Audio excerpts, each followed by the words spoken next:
Olá, pessoal, tudo bem? Meu nome é Flaviana Nascimento. Hoje vamos ter aula de inglês técnico no módulo Célula. Sejam bem-vindos. Então, vocês sabem já que o inglês ele é uma ferramenta principal aí, né, para nossa evolução do nosso trabalho, para poder fazer qualquer tipo de reparo, temos que saber ler o manual. E aí hoje vamos então conhecer alguns dos modelos, né, dos, de como poder ler, de como poder gravar. Então, o objetivo aqui primeiro a gente vai aprender a poder a extrair a informação, né, dos manuais, como o SRM, o AMM. Depois a gente vai desvendar algumas tarefas, como elas são escritas, né, usando no modo imperativo. E depois a gente vai construir aí um mapa mental mais sólido com um vocabulário estrutural. Bom, a gente tem alguns desafios na técnica da leitura, né, que são frases curtas, alto volume de jargões estruturais, frases sem sujeito aparente, que são aqueles comandos diretos. E aí, antes de a gente mergulhar nos manuais, a gente tem que pensar um pouco no dia a dia, né, das habilitações da célula. E aí, quais tarefas aqui vocês executam, né, rotineiramente ali no pátio? E uma delas, né, inspecionar o revestimento buscando danos, furar rebites soltos, aplicar selantes nos painéis vazios, vazando.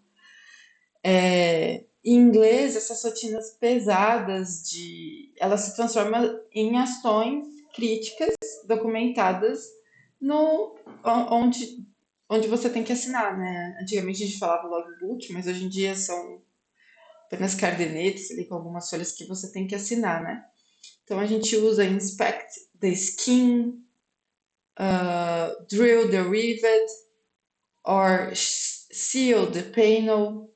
E aí a gente, né, poder refletir sobre essas ações mecânicas diárias que vocês já podem, né, estar dominando aí tecnicamente em português, mas facilita imensamente a conexão, né, direta com esses termos exatos quando a gente está fazendo pelo manual.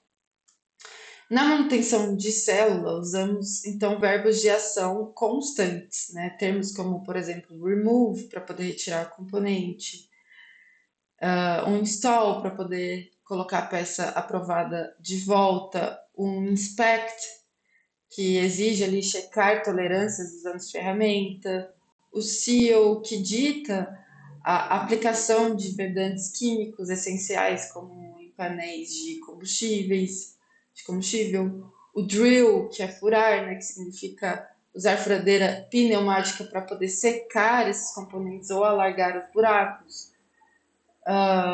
o torque, que determina o aperto final calibrado dos parafusos, que é uma das ações aí.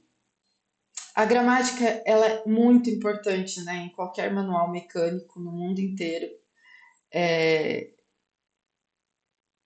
Dentro da gramática a gente tem aí o modo imperativo, né? O imperativo é a linguagem da ordem oficial. Então, quando o fabricante ele escreve o passo a passo, a fabricante ela não vai usar, né, um sujeito na frase. Ela não diz, por exemplo, você deve remover. O manual ele dita apenas o comando duro e direto. Então ele vai falar remove the damaged skin, que é um verbo. O verbo ele vai vir solto, né, na frente e ordenado a ação, ordenando, né, a ação imediata no metal. Então, compreender ali que o documento está conversando diretamente com você, né, com a sua ferramenta e a gente elimina ali as dúvidas e acelera um pouco mais a interpretação correta das instruções, certo? Então, é um comando direto, sem sujeito explícito, a gente vai ter ação, o verbo, mais o objeto que é a peça. Então, remove the damaged skin. Tão vital quanto saber o que fazer é também entender imediatamente o que é proibido no manual. Então, aqui a gente entra no imperativo negativo, que é a restrição estrutural sempre vai aparecer com as palavras do not na frente, né, do verbo principal. Então, se você ler, por exemplo, do not drill, a fabricante ela está proibindo fazer furos naquela longarina específica, tá? Então, a instrução do not paint the rodome, ela impede a pintura no nariz, né? E para não poder bloquear, né, os radares e, enfim, não ter problemas maiores. Então, identificar o do not, ele salva, né, peças caríssimas aí de danos permanentes, tá? Então, usa-se o do not antes do verbo, do not drill, do not paint the redome. Agora a gente vai treinar um pouco nossa mente para poder, com uma instrução real aí, que a gente tirou do AMM, tá? Então, apply sealant to the rib. Aplicando, então, a técnica que a gente viu há pouco tempo, no slide anterior, a gente logo olha e percebe, né, que a primeira palavra, que é o verbo, que é o apply, né, o verbo no imperativo.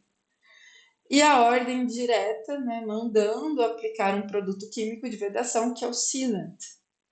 E to the rib determina o alvo da ação estrutural interna, que é a nervura metálica, tá?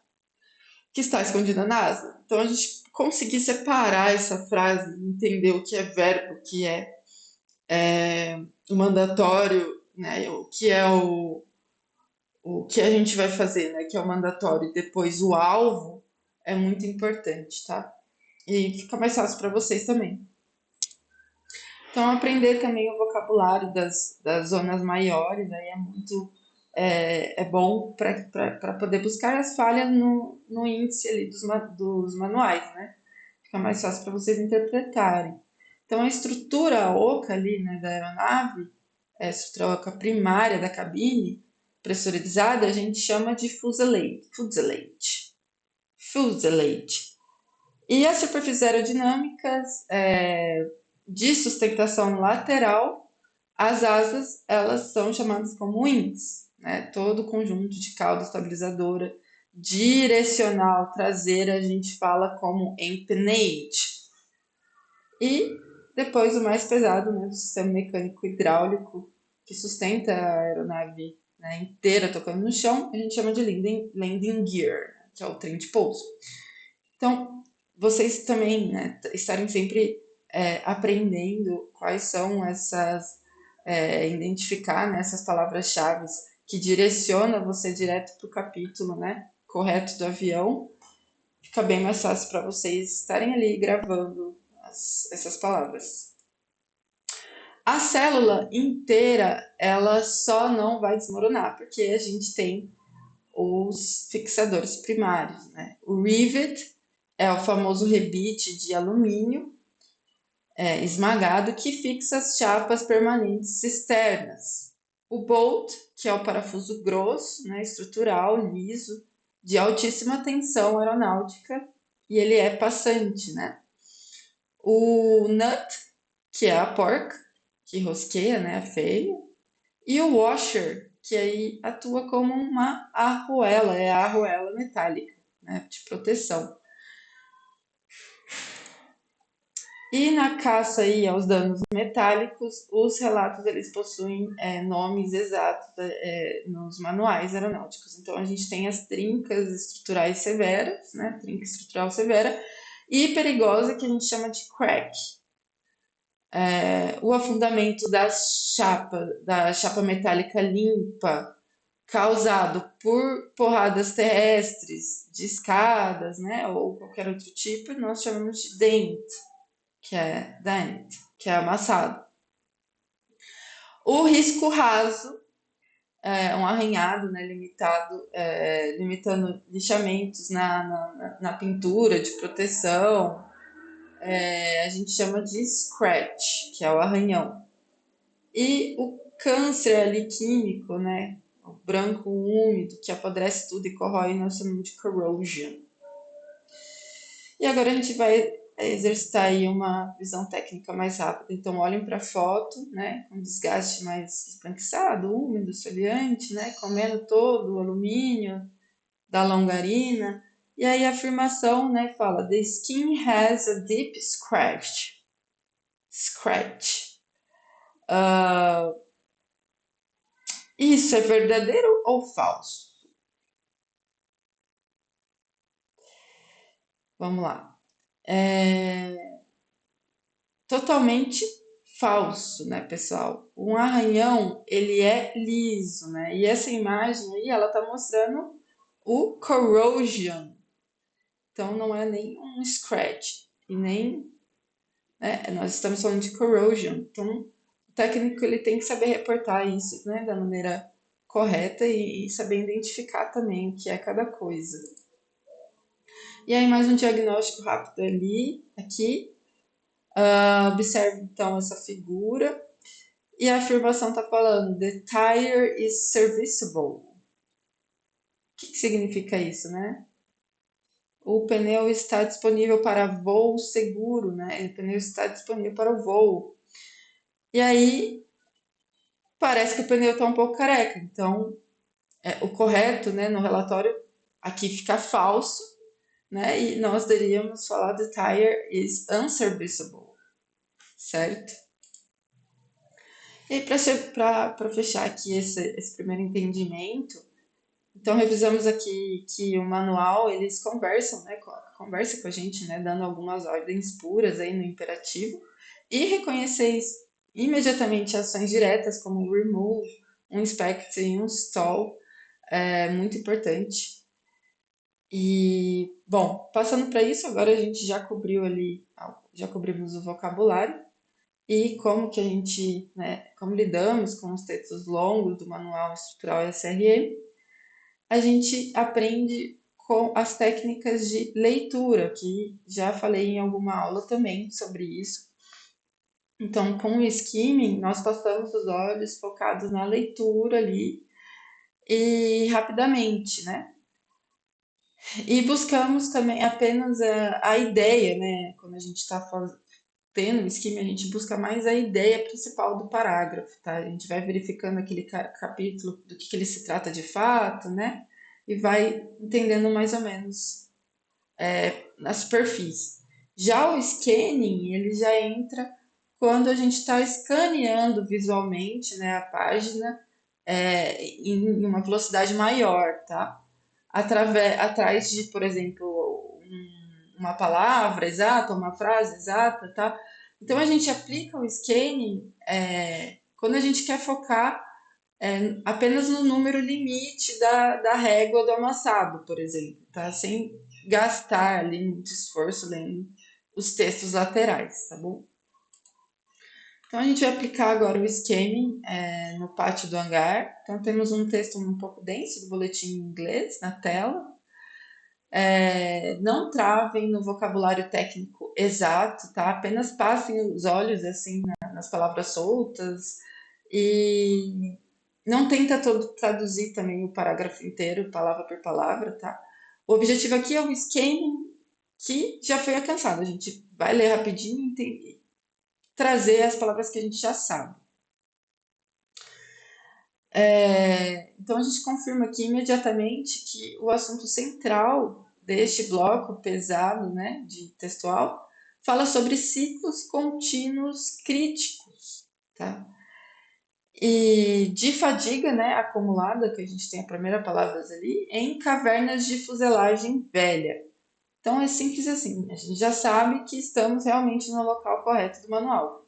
Fatigue, inspection of the fuselage skin are critical. Mechanics must check for the tiny cracks around fasteners to prevent structural failures. Então, mudando agora a técnica, a gente vai abrir a tabela estrutural do SRM, chamando ali, né, os limites do reparo. O engenheiro no rádio, então, ele pede ali o limite métrico exato permitido de segurança para um leve dent, perto da raiz da asa. E aí, nossa técnica do scanning entre essa cena aqui, a gente não vai ler o aviso introdutório, não vai ler nada, a gente vai direto, né, no dentro e saber qual é o que está pedindo. Então, esse é o scanning, né? Buscar rapidamente um dado preciso que você já sabe para poder entender. E aí, Um formato gramatical aí de escrita abundante nos laudos, né, estruturais é a famosa voz passiva.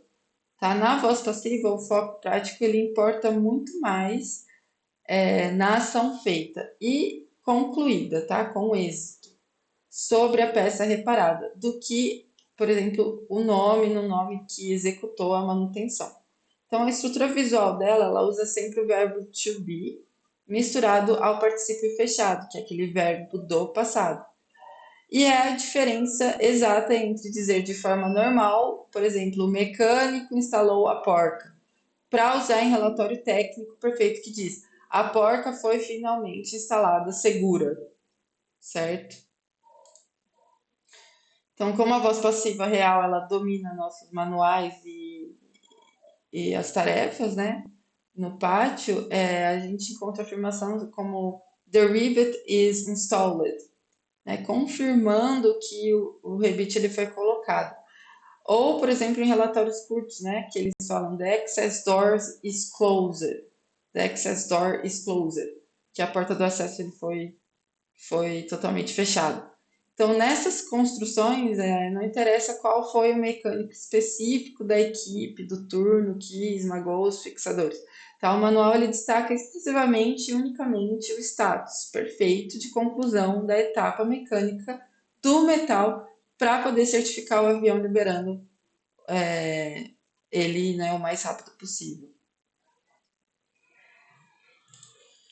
Então, nos relatórios preenchidos, né, a gente também temos aí, descrevemos, né, ações de turnos mecânicos anteriores, né? Não sei se esse é o caso de vocês, hoje em dia está tudo tão automatizado que a gente não escreve mais, né? Mas essa mudança aqui, né, da gramática, ela é crucial, né, para poder formar antigos, usar, né, formas antigas do verbo to be. Então, por exemplo, trabalharemos aí frequentemente lendo diagnósticos relatando danos com o uso das palavras was para o objeto singular e were aplicados aos plurais no sistema. Então, essa é a base do idioma, né? O singular a gente usa was mais o particípio e o plural nós usamos were mais o particípio. Então, o passado aqui, the crack was repaired, tá? Ação no singular, que é a trinca perigosa estrutural foi completamente e duramente consertada pelo turno da noite na asa singular. Só que eu só preciso colocar the crack was repaired, né? The bolts were replaced. Então, os parafusos frouxos foram sacados e todos respostos por novos originais no sistema principal. Então, registrar fluente, registrar, né, o que foi feito fluentemente, se necessário, essas ações exatas combinadas do passado limpo é o básico ali, né, da certificação para poder finalizar todo o processo. Se for preciso, né? Hoje em dia a gente não sei se precisa mais. Então, gravar, né, que é o was, é no singular, e were é no plural. E aí que é a hora do diagnóstico mecânico, né, dinâmico. A nossa tela, então, ela está exibindo superfícies hipersustentadoras dos flaps traseiros e travando durante o final do pouso. E aí eles ficam estendidos até abertos, né?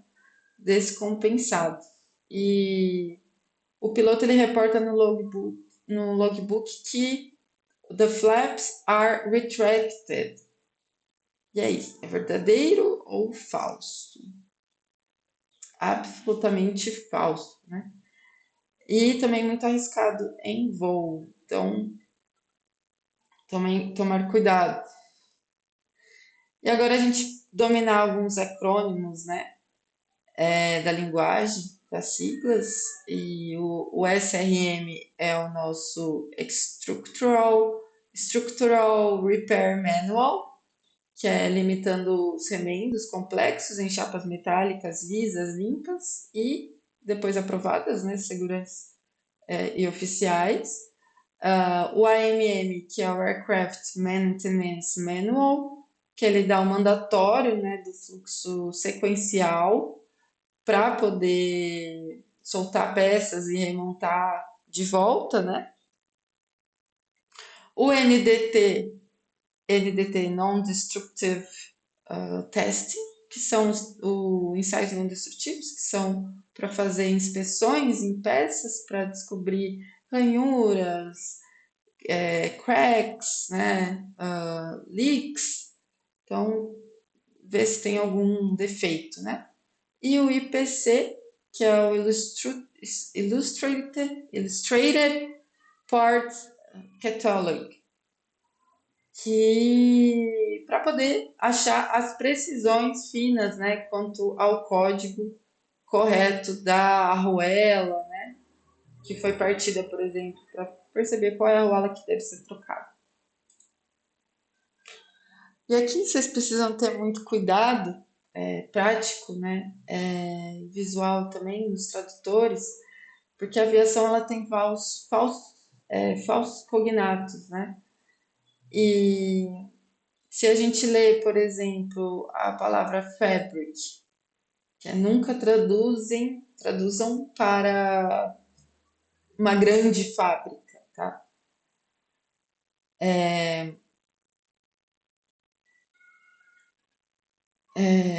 A instrução, né, estrutural dela refere-se sempre ao material de tecido, lona ou pano, tá?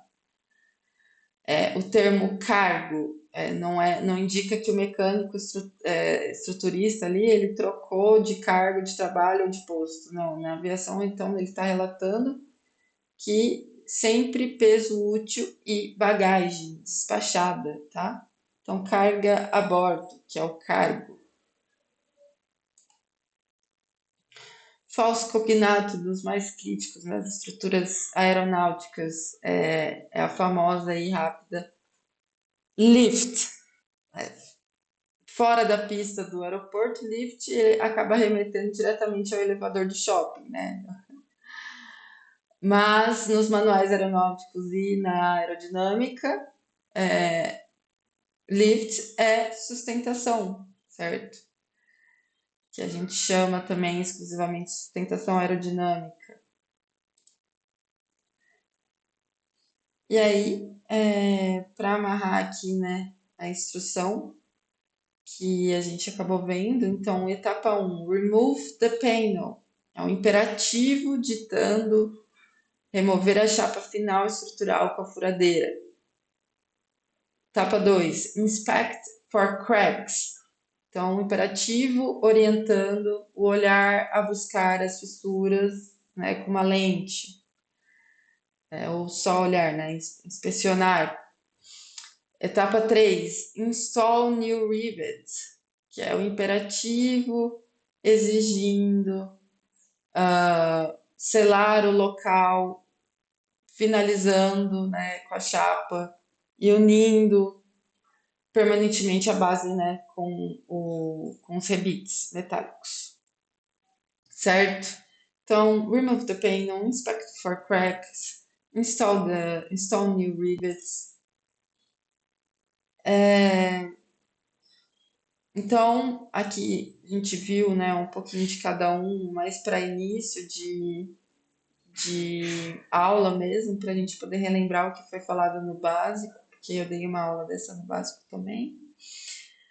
E então essa revisão aqui, ela integra um pouquinho, né, do que o que você vai ver no pátio,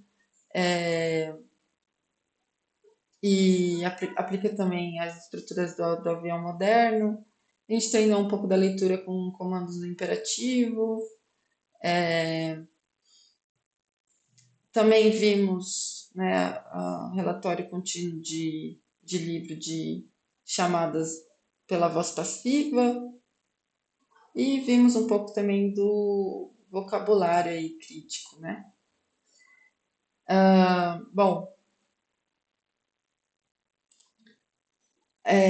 Chegamos à conclusão, então, a interpretação correta do idioma é a base negociável aí da segurança de voo. Espero que vocês todos tenham um caderninho que tenha ali as palavras que vocês estão estudando para poder sempre ir adicionando mais palavras, fazer leituras rápidas ali no manual para poder praticar o skimming, o scanning, que isso vai ser muito bom para vocês. Toda vez tentar ler e praticar o skimming e o scanning e também já agregar palavras novas no seu vocabulário, no seu livrinho, no seu caderninho, para poder estar sempre fazendo essa releitura das palavras, para poder gravar, né, ter a gramática aí ao seu lado. Beleza, pessoal? Então, foi isso mesmo. Na próxima falamos mais. Muito obrigada.